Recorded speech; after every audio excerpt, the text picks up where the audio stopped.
بسم اللہ الرحمن الرحیم الحمد للہ رب العالمین والعاقبۃ للمتقین والصلاة والسلام علی خیر خلقہ وصحبہ اجمعین اما بعد۔ میرے بزرگوں، دوستوں، اسلامی بھائیوں اور بہنوں، السلام علیکم ورحمۃ اللہ وبرکاتہ۔ محترم سامعین و سامعات،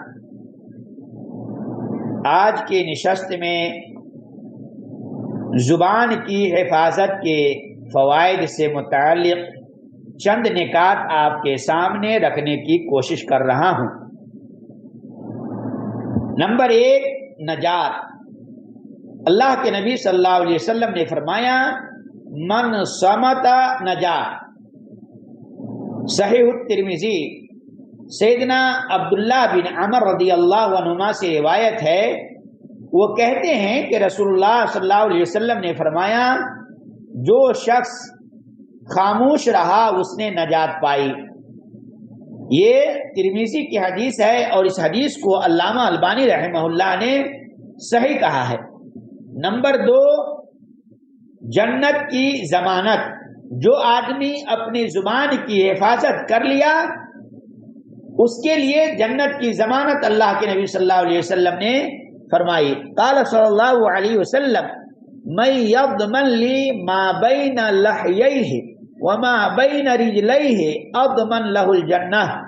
رواہ البخاری۔ سیدنا سہل بن سعد رضی اللہ عنہ سے روایت ہے کہ رسول اللہ صلی اللہ علیہ وسلم نے فرمایا جو شخص مجھے اپنے دو جبڑوں کے درمیان کی چیز یعنی زبان کی اور دونوں ٹانگوں کے درمیان کی چیز یعنی شرمگاہ کی ضمانت دے دے تو میں اس کے لیے جنت کی ضمانت دیتا ہوں۔ اس حدیث کو صحیح بخاری نے روایت کیا ہے۔ نمبر 3، افضل ترین مسلمان۔ اللہ کے نبی صلی اللہ علیہ وسلم سے پوچھا گیا افضل ترین مسلمان کون ہے؟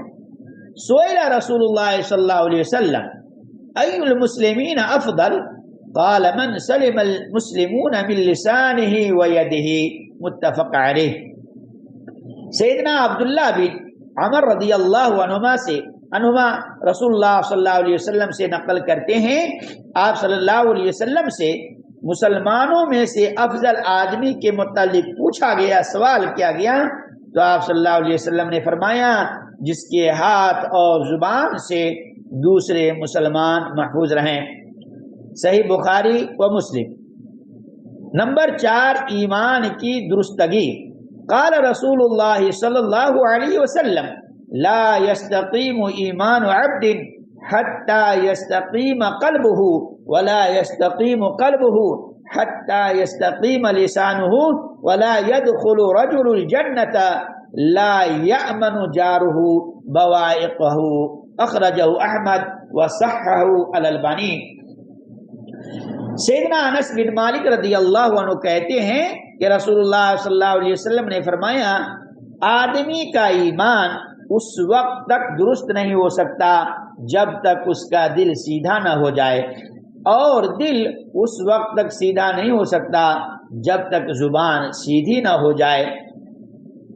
اس حدیث کو احمد نے نکالا ہے اور علامہ البانی رحمہ اللہ نے اسے صحیح کہا ہے۔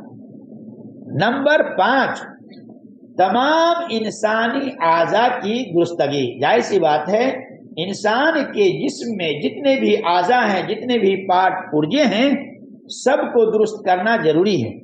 سیدنا ابو سعید خدری رضی اللہ عنہ مرفوعا نقل کرتے ہیں آپ صلی اللہ علیہ وسلم نے فرمایا کہ جب صبح ہوتی ہے تو انسان کے تمام اعضاء اس کی زبان سے التجا کرتے ہیں کہ اللہ سے ڈر، ہم بھی تیرے ساتھ ہیں، اگر تو سیدھی ہوگی تو ہم بھی سیدھے ہوں گے، اور اگر تو ٹیڑھی ہو گئی تو ہم سب بھی ٹیڑھے ہو جائیں گے۔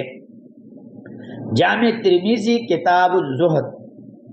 اب اجازت دیجیے آئندہ درس کے لیے اخیر میں اللہ تعالیٰ سے دعا ہے کہ اللہ تعالیٰ ہم تمام مسلمان بھائیوں کو ان ساری باتوں پر سن کر عمل کی توفیق عطا فرمائے، آمین۔ وآخر دعوانا ان الحمد للہ رب العالمین، والسلام علیکم ورحمۃ اللہ وبرکاتہ۔